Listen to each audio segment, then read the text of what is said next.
Hi YouTube, it's Dodo from Ryan here. Today I'm doing the second video in my little mini-series about the Somerset and Dorset Joint Railway. In the first little episode I did, I talked about why I introduced the series and then talked about why it was a much-loved line and why I like it and why I'm modelling it. And I also then went on to talk about the locos. So in this video here, I'm going to try and talk a lot more about the route that it took, the expansion of the line, and quite a few of the important dates.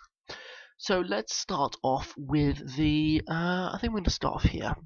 So we're going to talk about the history of the line. Now, it wasn't always called the Somerset and Dorset Joint Railway. That is a name that kind of evolved. Originally, it was lots of little lines that joined together to make one big one. There was the Somerset Central Railway. There was the Bristol and Exeter Railway. There was the Dorset Central Railway. There was the London and Midlands Railway. They had a little stretch as well. I believe there was one more company. Hang on, let's quickly read this. Okay, there might have not been one more. There may have been one more. Okay, it doesn't matter. But basically what happened is the original line, the Somerset Central Railway, they started the main bit in Somerset, and then the line kind of grew from there. So the Central Railway then joined up with the Exeter, Bristol and Exeter Railway to extend it, and then it extended down through Dorset Central, and then the very final bit of the line that actually went to Bournemouth was still owned by the London and Midlands Railway. It was always owned by them, and the Somerset just used the line to run their locos to get them that final few stretches. So that's kind of what happened. So just quickly some dates. Basically, the Somerset Central Railway started to build a broad gauge line instead of the standard gauge line in the August 1850. 1854 as it says there. This line was eventually changed in around the 1860s down to a standard gauge. When it started to join up all the lines together, they had to stop the broad gauge because it was obviously different size gauge. It wouldn't fit together the track. And then, as well as that, the Dorset Central Railway, which was a narrow gauge railway, they had to extend that to make it the same gauge, so they were able to join it up. So it slowly grew and grew and grew until it went all the way from Bath to Bournemouth, and then that was called the Somerset and Dorset. And then after a little while, I'll go through those dates later, it then extended from Evercreech, I believe it was, towards Burnham, and then there was also another little stretch that went from Birtle or Eddington Birtle to Bridgewater, which was the very last stretch of line to be built. So I don't believe there's anything else. Oh, sorry, it wasn't the London and Midland, it was London and South Western Railway joint. There we go, it's that one there. But as well as that, the GWR also tried to buy into the line, own the line. So did the Southern Rail, and well, all of them did. In fact, all of the big four tried to buy into the line because it had such a good access from the North Midlands area to get to the south coast for the sea. It was one of the easiest lines to use. So let's go through the final map. So this is the line as it was when it was in its heyday, when it was in its final sort of 20 odd years of use. This is the line which it had. There's a total of about 48 stations on the line. Now the original line comes from here, which is Bath Green Park. Up there, as you can see, they ran all the way down through all of these places here. Midsummer Norton, that was quite a major station. That's also where the heritage site is, as it says there. Moving down, there was quite a famous Windsor Hill Tunnel was in there. Then you hit Shepton Mallet, then Evercreech and Evercreech Junction, which is where the split is. But we'll forget that for the moment. Then we keep coming down here. We come over to Temple Combe, Wincanton. Keep going down eventually, and eventually you get to Broadstone Junction, which is down here. This is where the Somerset and Dorset line stopped. That is all Somerset and Dorset. Then from Broadstone Junction to Bournemouth West, which is down there, that was run by the LMS line. which means this piece of stretch here wasn't actually owned by Somerset and Dorset, but they used it. They had permission to use the line, so they used it as if it was their own. There wasn't really any problems there. So double track section is this first bit from Bath all the way down to Temple Combe upper, as you can see. Then the rest of it was all single, except for this one section from Bradford Form to oh, I can't read that, sorry. Cool. This whole bit here. That was the only double bits. The rest of it was all single line. Now, there's a few other tracks we need to mention.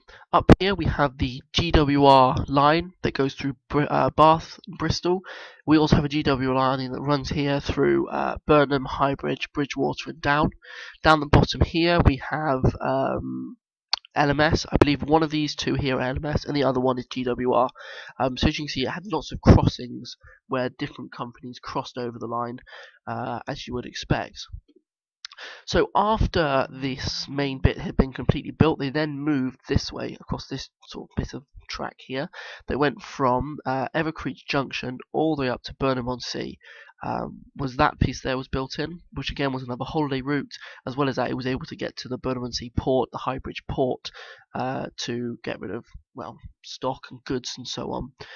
Then there was an extension from Glastonbury up to Wales. Again, that was for commercial reasons.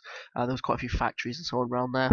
And then the very last bit to be built was this little stretch here that ran from Eddington Birtle, which was renamed Eddington Junction, all the way down to Bridgewater North, which was very close to the GWR line. Now, anyone who's been watching my channel for a little while will recognise the name Eddington Junction, Eddington Birtle, because I did at one point model a little layout on that particular station, but I never actually got around to making the model. I just designed it.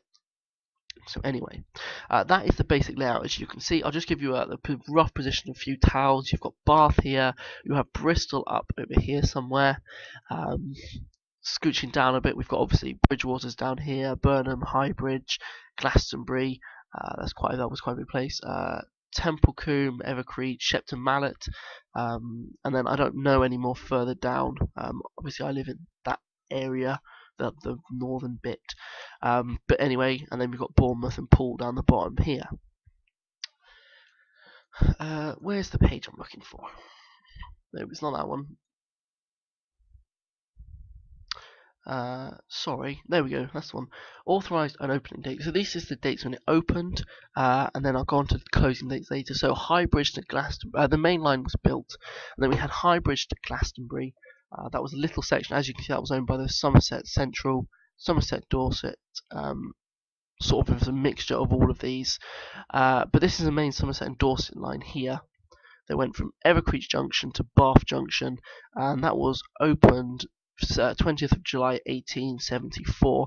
Everything before this here, this is the companies that joined together to make the Somerset and Dorset. These top ones here, those also include Bridgewater, you can see there. So that's when the main line opened. All these little lines were already built, so they didn't actually have to build much. They just had to join them all together, which made it very quick to actually get this sort of company up and running, which was quite good. Now, Eddington Junction to Bridgewater, that line had been thought of being built about 20 years earlier, in 1870, something like that. Because they knew Bridgewater was a big port, there was lots of trade that could go on there, they could get a lot of freight going to there, and then they get a lot of freight coming from there as well. Bricks is one thing they built quite heavily. So it was quite important they got there, and the reason they didn't do it in around 1870 is because it was just so expensive to get the line from one to the other, because that particular bit of the country is very hilly up and down. There'd be a lot of earth to move to create this line. And it wasn't until 1882 when they worked out a cheap way of doing it. And then obviously it took 8 years to build, well, 7.5 years to build this particular bit of the line, and it's not that far. It's maybe I don't know, maybe a 20-mile stretch of line. It took them 8 years to build it because there was so much earth to move.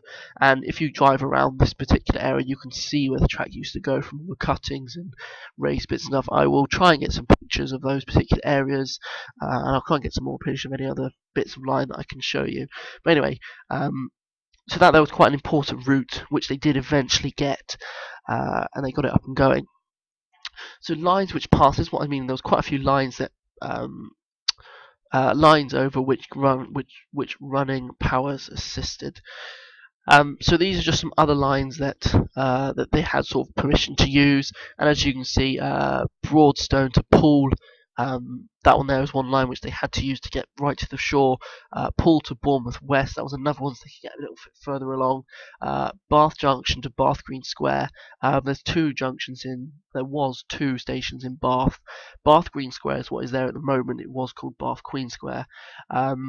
But they had to get to the other one if they wanted to get onto the GWR line, so hence why they used this line. I think that's about it. I'll just read through these quickly. Formally opened 1854. There you go. Worked by Bristol and Exeter until 62. Then it was opened and opened again. That's different companies reopening it. 62 is when it was, I believe it was opened by the Somerset and Dorset, was in 1862-ish time. It was open to goods until 1886, which is when they run the first passenger traffic. And it was a slow line. There was no high-speed trains really because of the gradients that had to go up and down and the quite tight bends. It was, some people call it the slow and dirty, S and D. But it was slow, it was dirty, it was hard work, it was a real backbone sort of freight line that also ran passengers, whereas some things like the LNER, they were a passenger line, that's what they wanted, and they moved freight. So yeah. And then I think that's everything you need to know there. Unfortunately, the bad news, it did close. And it basically started from the ends inwards, and it ended up at the very end. There was access to Bath to, in fact it was the original bit that was left. Bath to Evercreech was kind of left, and that was split down eventually, and is where you've now got just a couple of stretches of line that are left that are now preserved line. It was a shame it did close. I can't remember the date, but basically it closed to the public in about 1960 maybe, and then it closed to freight and completely closed 4 or 5 years later, which was a shame. It was a good solid line, it didn't need to close. It was making a profit. It wasn't much of a profit, but it was always making a profit by this time, and people loved just riding on it. You had double headers going everywhere. It was just an absolutely brilliant line. So that is kind of the yeah, that's about it. That's most of the important dates. Just a few little facts and so on about it. The line that it ran. If you drive around in the Somerset and Dorset Railway, you can see the scars in the land and whatever, where they had to cut out massive amounts just to get through these hilly areas and so on. So it was quite an impressive line when they built it. But you know, it went eventually, and there's just a little bits of track around Midsummer Norton left, a few little bits around Evercreech, and then just the odd piece of track that was never removed or wasn't removed. So yeah, that is my second episode on my mini-series. Hopefully you found that quite enjoyable. You've learned some more stuff about Somerset and Dorset Railway. As I said, I'll try and get some pictures when I go home of just some tunnels and cuttings and bridges and so on that is close to me, that you will then be able to see how much work they put into building this line. So yeah, that's good. So thanks for watching. Hopefully if you're not subscribed, you'll click the subscribe button so you can catch up on episode 3, where I'm going to be looking a bit more at accidents, as you can see here. And then just a few more bits of facts and history, for instance the Pines Express, that's quite interesting. So there will be 1 or 2 more little episodes for this series. So thanks for watching.